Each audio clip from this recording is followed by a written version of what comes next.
So, Dave, when you think about Ghost Manufacturing's pursuits and innovation, what has been the driving force behind overcoming challenges along the way? I'll tell you what, Edison's words ring true to this day. It's 1%, your idea and 95% sweat and blood. I mean, seriously. Um, when you come up with an idea, you find that there are so many people that are your supporters and friends that are telling you you're crazy. You have to fight through that. So I'd say perseverance, perseverance and belief in oneself. Dare I say arrogance. To continue that, to say, hey, um, I have to believe in myself because if I like this, someone else has to like this. So keeping going forward always and just believing in yourself, persevering. Thomas Edison believed that innovation begins with a concept that is marketable and makes consumers' lives better. How did your organization go from an idea to a market ready solution? There was a funny story. We were presenting at the American Dental Association in Chicago, midwinter meeting, and a couple walks by, and it was kind of funny. And the husband, and wife team come by, and they're looking at this, and they're like, smacked her. She says, "I told you you should have drilled holes in the end of that suction tube." And so basically, it came down to the fact that you have to find out. It was something that was so frustrating of an issue for us in dentistry. And if you look through a dental catalog, there are so many competing products, but none of them do all of the things you need them to. So I sat up one night out of frustration and said, you know what, I'm going to take this and I'm going to make it better. And I'm going to combine what we love about all of the things we use and try to get them into one thing. And that took time, but we did it. Looking back, are there any changes you would have made along the way? Changes. Well, of course, you look back and you think, what could I have done better? What shouldn't I have done?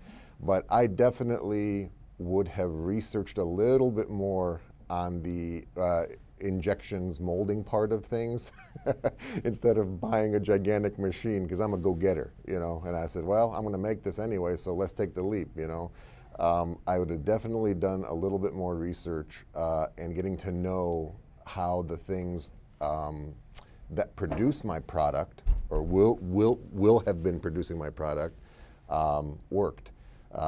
I just happened to get very fortunate in our equipment the first time around, because I could look back on it and that would have been disastrous. Um, what is the most important lesson you've learned from your pursuits, and how do you try to pass those along?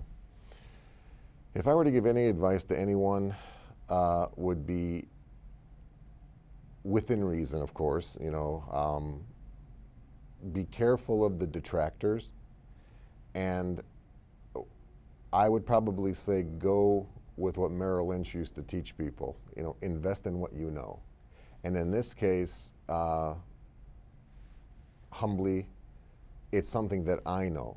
It's my field. If it works for me, it's got to work for somebody else doing the same blessed thing. But when you go to banks, when you go to your relatives, or you go to your friends, your current people around you, it's amazing how quickly people will start to call you crazy. What are you doing? You're working 20 hours a day.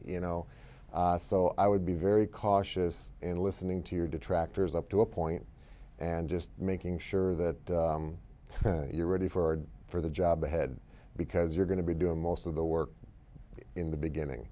It's very easy to think of an idea, think you can get a patent, and you're going to be a millionaire. It doesn't work that way. It's got to come from here, here, and especially here.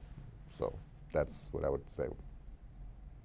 What is the vision for Ghost Manufacturing in the future, and can you share anything you might be working on? My vision is, I love Apple products, because those guys are the masters of taking an item and making you not be able to live without it for some strange reason. But if you really look at it, and no offense to them, they just make something that they invented or built and made it better, changed it a little bit, tweaked it, gave it a color, You know, change where you do something, a button, a screen size, this and that. I think there's room for that within my product, just because of the field that I'm in. But I'll give you one idea. There's several in the works. A big problem is for kids.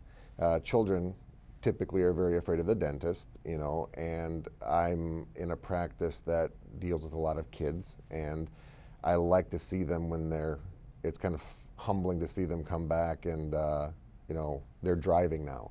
And they've never been afraid of the dentist one day in their life. But for little kids, suction is actually a very frightening thing. And so I'm developing a technique for quieting the device. We're going to be going after that, and also making it more ergonomic even still than it already is. So basically taking that sort of, if I can use the phrase, Apple-esque, you know, philosophy, take something you know well, just keep making it better and innovate. Who has been inspirational to you, and what have you learned from them? Well, I've already mentioned a couple of them kind of in passing, Merrill Lynch being one of them, old school father of, you know, kind of investing. One of my favorite passages in one of his books was invest in what you know. You know, if you see your wife and your best friends going to the same store, chances are, hey, take a look at this avenue. Or if people are buying a certain item or a product, take a look at that. Go with what you know. So that he was one of my sort of catalysts, so to speak, of going forward with it. And the second is obviously Steve Jobs. You know, I mentioned Apple several times. You know, that guy. I mean, his story. You could take what you want from it, almost from every part of your life. But I think that circles back to perseverance and just not giving in to the status quo. You know, there are products out there. Who says I can't make it better? And that's what I liked. So those two people really have been inspirational to me. And finally, the Edison Awards recognizes the most innovative products, services, and teams from around the world and across all markets. What does winning an Edison Award mean to you and to Ghost Manufacturing? I can answer that in just a few words. I'm not crazy after all. And that's that. So it would mean the world to me, and it would be a humbling honor to receive this award. But it would finally prove that we did it and we made it. I'd be very, very, very appreciative.